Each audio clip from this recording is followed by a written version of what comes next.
Most people hear $50,000 in debt and immediately think that's impossible to clear without a six-figure salary or some kind of financial miracle. But here's the truth that nobody in the finance world wants to make into a headline because it is not exciting enough. Ordinary people on ordinary salaries pay off that kind of debt every single year. Not because they found a secret investment strategy, not because they got lucky, but because they made a decision, built a system, and stayed uncomfortable long enough for the math to work in their favor. Before you pay a single extra cent toward your debt, you need to know exactly what you owe. This sounds obvious, but most people have a vague number floating in their head and a very specific amount of anxiety attached to it. Vague numbers lead to vague plans, which usually fail. Write down every single debt you carry. The balance, the interest rate, the minimum payment, the name of the lender. Put it all in one place, whether that is a notebook, a spreadsheet, or a notes app on your phone. The point is that you need to see the full picture in one view. For a $50,000 debt load, that might look like a combination of things. A personal loan, credit card balances, a car loan, maybe a buy now, pay later balance you stop thinking about. Whatever it is, bring it into the light. The number stops having power over you the moment you look at it directly. Once you have that list, calculate your total minimum payments per month. This is the floor. This is the absolute minimum the system requires from you just to stay in place. You are not going to stay in the minimum, but you need to know where the floor is before you figure out how high you can jump. Let us do the actual math here so you can see what you're working with. $50,000 over 36 months is roughly $1,400 per month going toward debt. That is your target repayment figure, not counting interest. With interest, depending on your rates, the actual monthly requirement to clear everything in 3 years sits somewhere between $1,500 and $2,000 a month, depending on your specific situation. Now, if you are on an average salary, let us say your take-home after tax is around $2,500 to $3,000 a month. This means you are looking at putting somewhere between 50 and 60% of your income toward debt repayment. That is genuinely aggressive and a significant lifestyle shift. And that is exactly why most people do not do it. But notice what I am not saying. I am not saying it is impossible. I am saying it requires a level of intentionality that most people are not willing to sustain. The ones who do it are not special. They just decided the discomfort of the next 3 years was worth the freedom on the other side.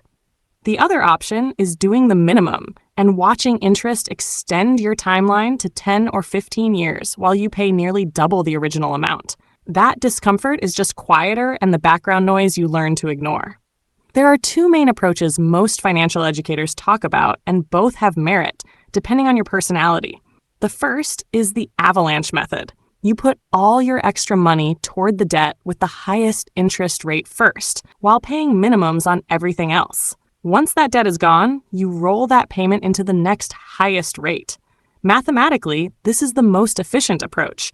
You pay less in interest over time. For $50,000 spread across multiple debts, this can save you thousands of dollars compared to any other approach. The second is the snowball method. You pay off the smallest balance first, regardless of interest rate. You get a quick win, then another, then another. For people who struggle with motivation over a long timeline, the psychological momentum of clearing accounts entirely is worth the slightly higher interest cost. You see the list getting shorter. That matters more than most finance content admits. Pick one and commit to it. Do not switch back and forth. Do not spend 3 months debating which is better. The best strategy is the one you will actually follow through on for 36 consecutive months. Finding the money and doing the expense audit is where the work begins. You cannot pay $1,500 a month toward debt if your current budget does not produce that number as surplus. So the question is not just how to pay off the debt. The real question is, where does the money come from? Start with a full expense audit. Go through your last 2 or 3 bank statements and categorize everything you spent money on. Every subscription, every restaurant meal, every impulse purchase, every convenience fee, every loyalty upgrade you are barely using. Most people who do this exercise for the first time are genuinely surprised. Not because they are reckless spenders necessarily, but because small, consistent spending is invisible until you see it laid out on paper. $20 here, $40 there. A subscription you signed up for 14 months ago and forgot. A streaming service you share with someone who has not logged in since last year. The goal is not to make your life miserable, but to identify where money is leaking that you do not actually value. Because here is the reality. You are already spending money on things.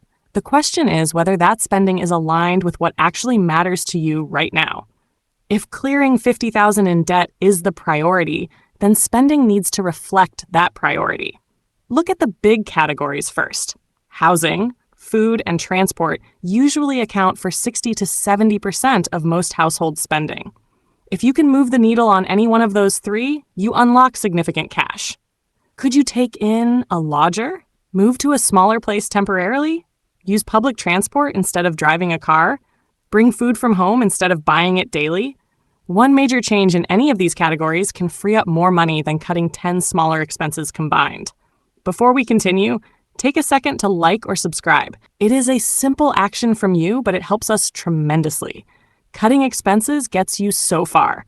For many people on an average salary, the ceiling on how much you can cut is real. You still need to eat. You still need shelter. You still need transport to get to work. This is where the income side of the equation becomes important.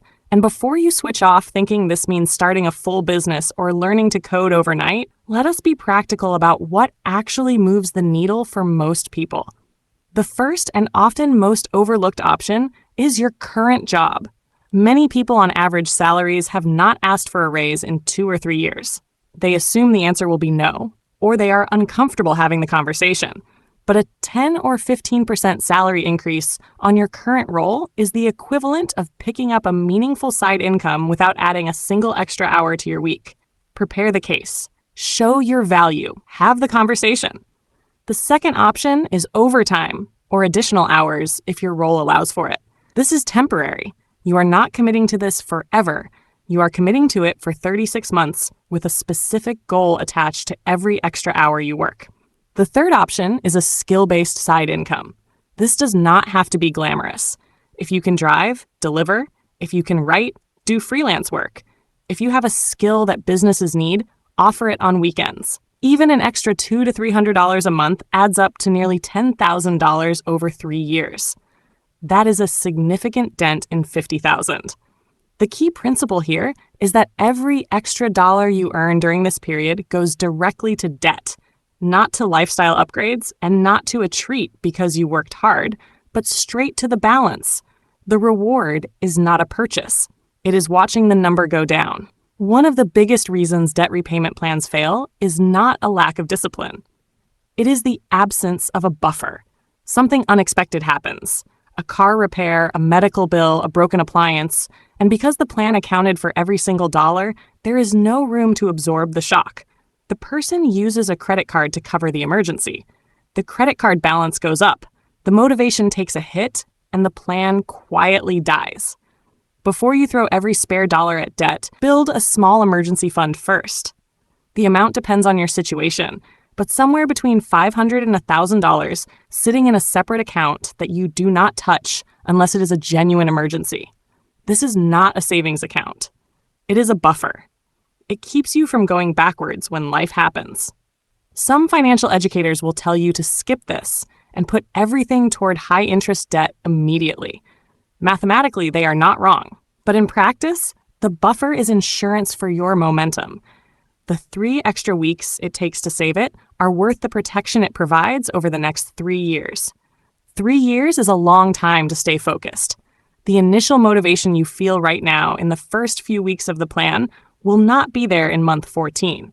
That is just human nature. So you need systems that work even when motivation is low. Track your progress visually. There is something powerful about seeing the number go down month by month. Whether you use a simple chart or a colored progress bar on paper, visual tracking gives your brain something concrete to respond to. You are not just paying bills. You are watching yourself get free.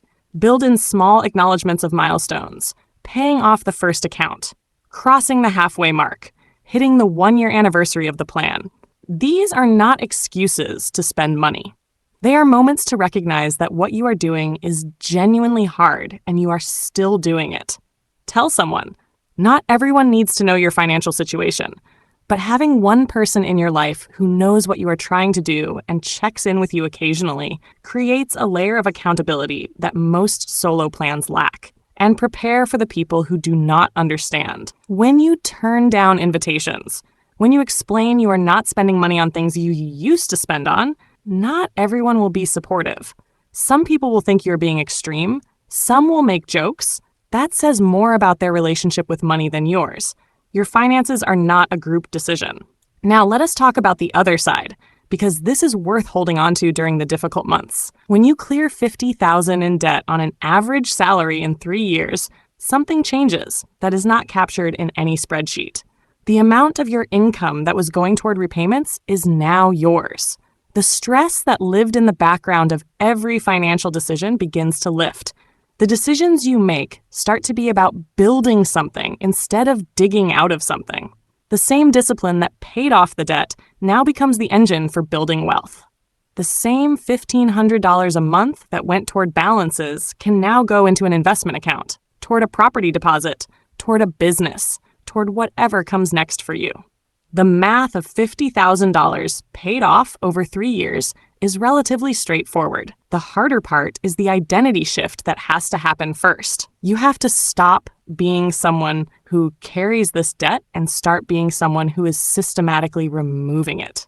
That decision, the internal one, is where this actually begins. The salary does not have to be extraordinary. The timeline does not have to be shorter. The plan does not have to be complicated. What it has to be is consistent. 36 months, one decision at a time.